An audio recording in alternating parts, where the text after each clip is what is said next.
باب نمبر 2، باب ما يحذر من عواقب الاشتغال بآلة الزرع أو مجاوزة الحد الذي أمر به۔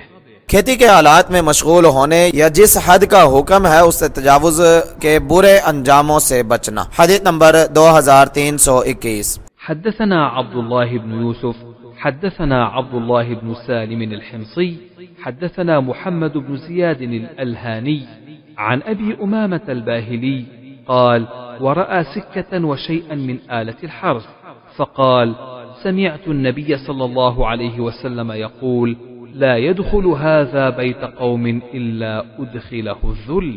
ابو امامہ باہلی رضی اللہ تعالیٰ عنہ سے روایت ہے کہ انہوں نے یعنی کھیتی کا آلہ ہل اور کھیتی کے کچھ اور آلات دیکھے تو کہا میں نے نبی صلی اللہ علیہ وسلم سے سنا، آپ نے فرمایا یہ چیزیں جن لوگوں کے گھر میں آتی ہیں اللہ تعالیٰ اس میں ذلت کو داخل کر دیتا ہے۔ محمد یعنی ابو عبداللہ بخاری نے کہا ابو امامہ رضی اللہ عنہ کا نام صدی بن عجلان ہے۔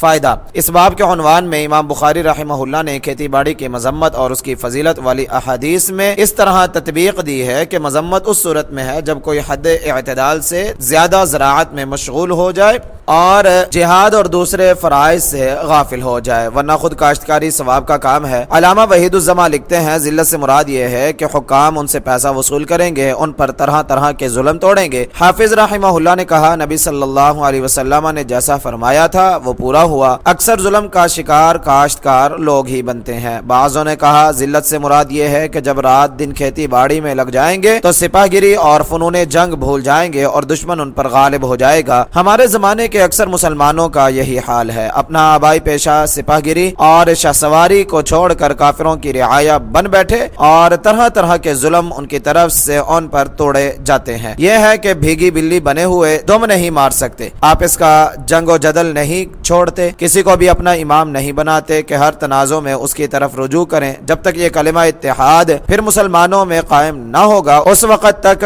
روز بروز اور زیادہ خراب اور برباد ہوتے رہیں گے۔ تیسیر الباری۔